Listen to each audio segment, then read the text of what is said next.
Welcome to AndroidVideoReview.net video review of the Belkin Ultimate Keyboard Case. I'm the Sherwinator, and I'm going to be walking you through this review today.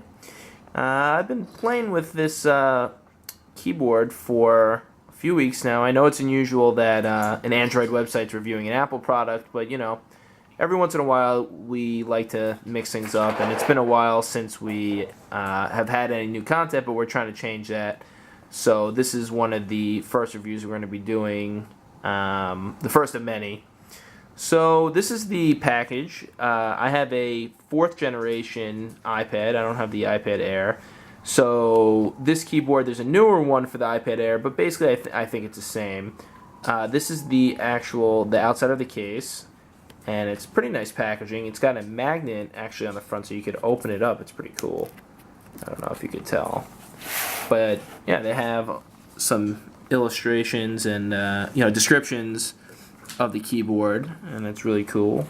It's got that nice hinge, which I'm going to show you later on in the review. And it talks about all the different smart sensing technology. It's got built-in. It works through Bluetooth basically. So you charge a battery. It supposedly lasts for 6 months. I haven't had any issues with battery related issues, but it's been pretty good. And it automatically turns on. I don't know if it turns on Bluetooth automatically or it just automatically connects when you open it, which is nice. You don't have to hit anything. It's not like on some of the Android devices where you have to turn the Bluetooth on and off and then hit the like an actual connect button. It automatically connects. So that's really nice. And it's got some of these cutouts for your volume rocker and the landscape or horizontal modes. And that's pretty much the box. Let me show you the back. I don't think there's anything really else here, just another image. So moving over, here it is. This is the actual Ultimate Keyboard Case. I don't know, it's hard to tell on the camera here, but it's made of, I think this is actually an aluminum. I don't think it's like titanium.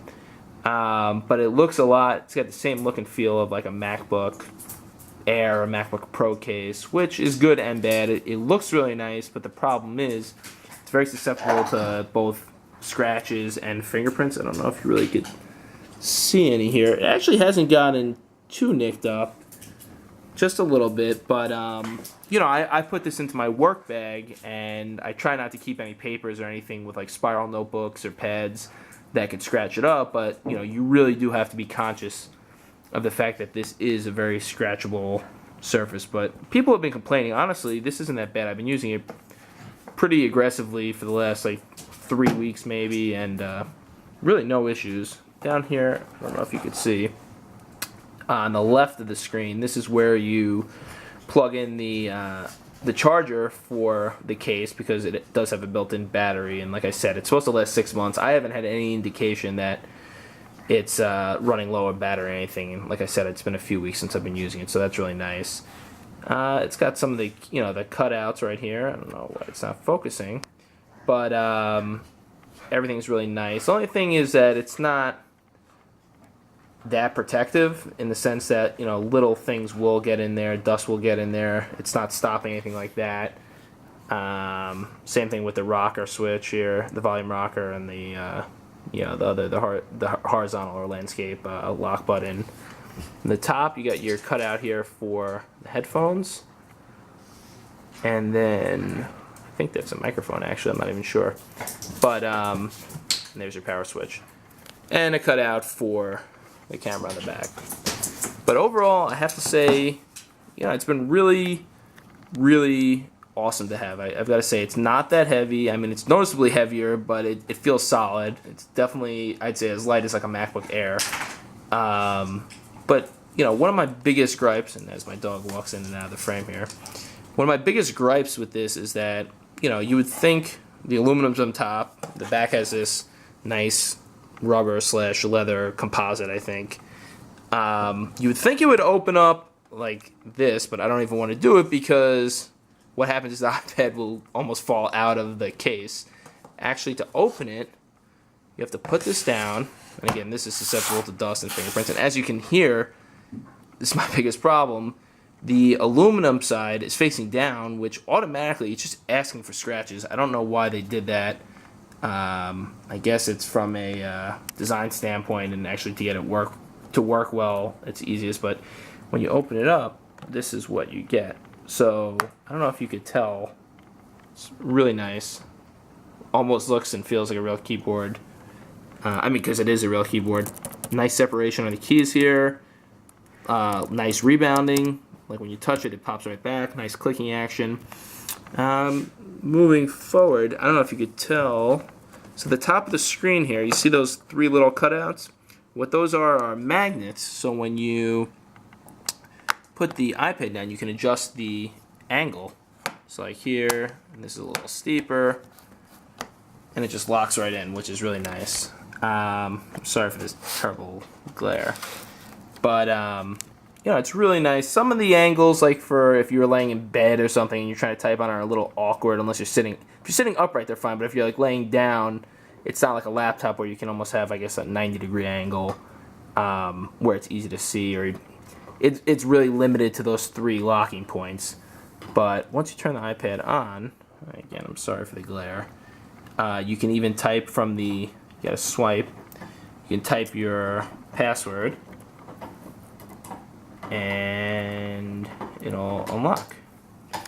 Really cool. Another nitpicky thing is that there's no trackpad. I believe the iPad doesn't support that kind of technology, whereas on Android you kind of could have a trackpad. I don't know if it's a mouse or how that works, but you kind of still have to swipe here, which is a little awkward, that you have a keyboard and then you have to point and click, or to move the cursor around sometimes. But as you can tell, you know, this is a keyboard, so let's take a look at that.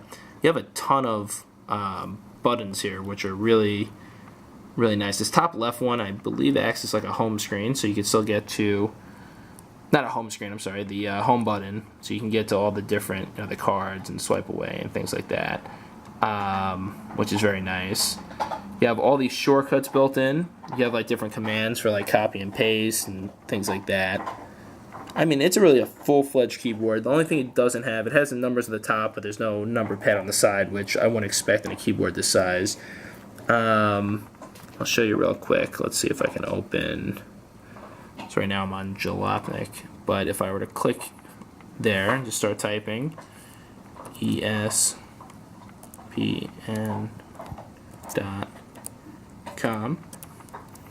you know, nothing to it. It works just like a real keyboard. There's no noticeable delay at all. I wouldn't even say there's any delay, and I feel like other wireless keyboards, especially through Bluetooth, you might have that, especially once battery signal starts getting battery strength gets a little bit low. But you know, overall, I don't want to drag this review on. I've got to say this has been like a fantastic unit to test out. I believe this one, since this is, I don't know, because there's the older one, which this is, and then the iPad Air one.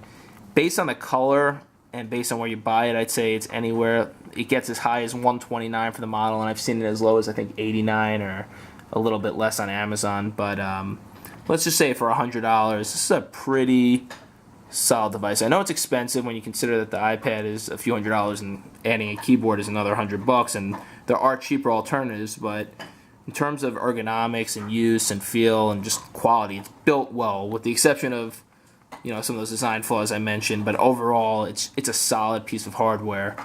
I've got to recommend it. I would definitely give it a 9 out of 10, and you know, I look forward to seeing if they ever come out with any some newer keyboards and things to try out, and maybe if there's some Android related devices, maybe for the Samsung, the Galaxy Tab or a Kindle Fire or something like that, I could try them out. I think they also have a keyboard for the iPad Mini, so that might be something to take a look at. And that's basically it. Thanks for checking in and checking out our website. We look forward to bringing you more reviews at androidvideoreview.net.